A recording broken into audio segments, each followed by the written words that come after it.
Quand on n'avait pas trop d'argent, on achetait tous une GoPro. Et par exemple, je trouve la beaucoup plus intéressante qu'une GoPro.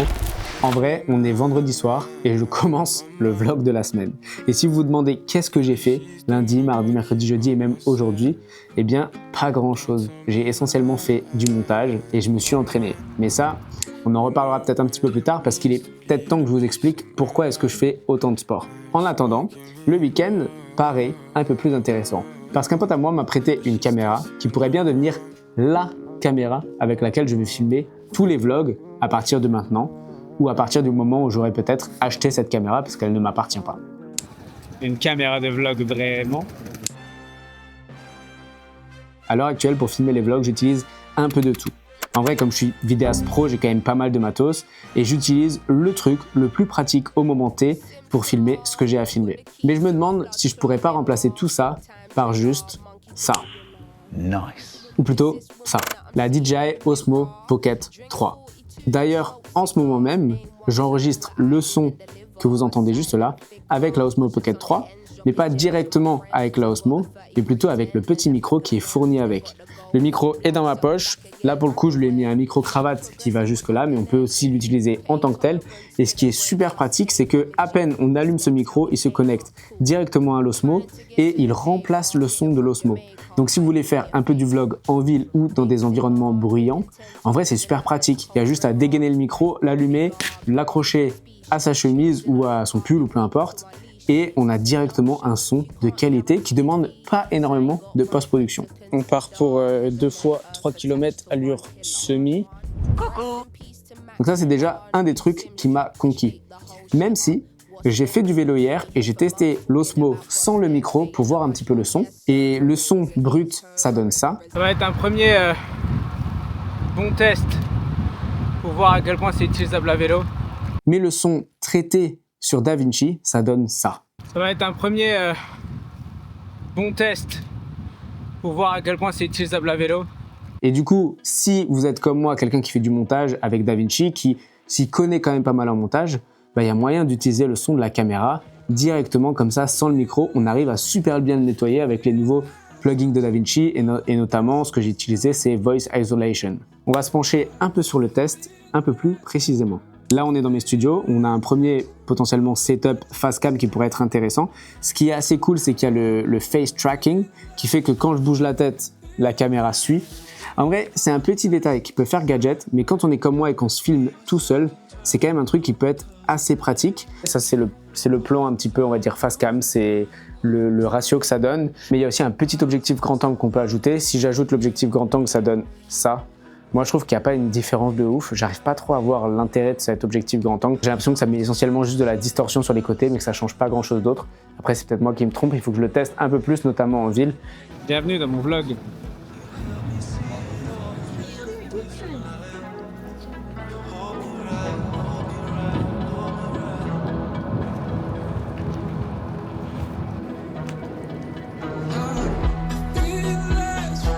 On part pour 2 fois 3 km allure semi. Le menu du jour, c'est 2 gels pour m'habituer à manger aussi. Parce que bien entendu, je fais tout ça parce que je cours un semi dans 1 semaine. Et aujourd'hui, il fait salement froid. Du coup, je sais pas trop comment je m'habille. Je vais quand même mettre une veste. Je vais mettre ma petite veste. Pas normal. Je fais un semi, mais sans grande prétention parce que c'est pas ça mon objectif principal. Vraiment, ce semi, il rentre juste dans la prépa pour un truc plus gros, qui est de faire un Ironman. Mais si c'est une aventure qui vous intéresse, j'ai déjà fait une vidéo sur ma chaîne principale et j'espère pouvoir, courant janvier, sortir une deuxième vidéo sur le premier triathlon que j'ai fait en juin. Et pour ce triathlon, j'ai embauché un 4 heures et tout. Du coup, il y a des belles images. J'étais blessé courant septembre. C'est juste que du coup, j'ai pas eu un entraînement qui était optimal. Mais là, j'ai hâte de faire cette séance 2 fois 3 km.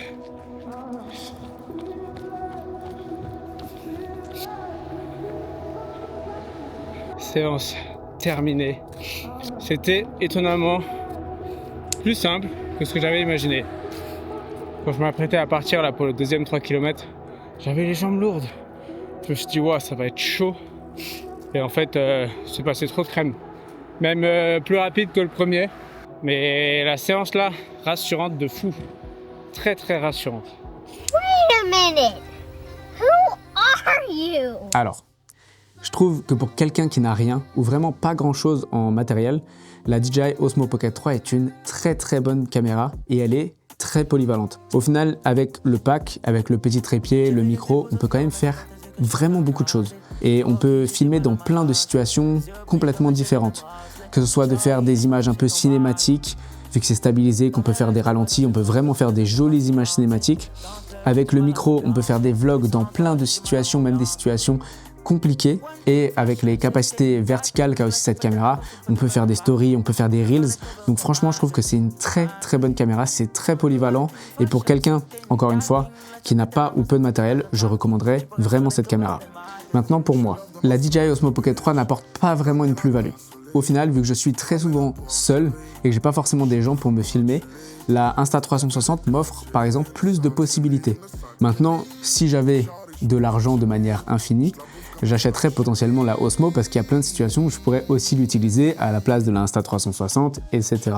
Mais ce n'est pas le cas. Et aussi, je veux combattre un truc qu'on a très souvent nous les vidéastes, c'est se dire que c'est le matériel qui va nous aider à faire quelque chose.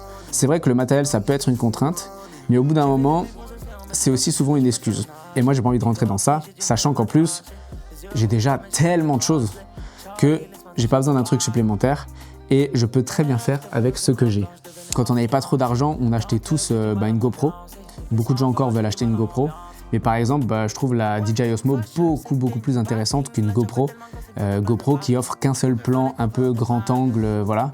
Là, la DJI Osmo, elle offre tellement plus de possibilités de faire des vidéos vraiment plus stylées pour pas beaucoup plus cher au final. Donc si vous hésitez entre une GoPro et une Pocket 3, je vous recommande vivement la Pocket 3. Voilà. Moi, mon concept, c'est un vlog par semaine sur la vie de vidéaste et un peu de sport. Donc si ça vous intéresse, abonnez-vous. Si vous voulez des vidéos plus tech, qui parlent de toutes les caractéristiques, etc. J'avoue que c'est pas moi ce qui m'intéresse le plus et vous pouvez en trouver des très bonnes sur d'autres chaînes YouTube. Mais voilà, moi je vous donne mon ressenti neutre de quelqu'un qui n'est pas sponsorisé par la marque et qui voulait vraiment tester ce produit parce qu'il m'intéressait un petit peu. J'espère que vous avez aimé cette vidéo. On se retrouve la semaine prochaine pour une nouvelle et je vous dis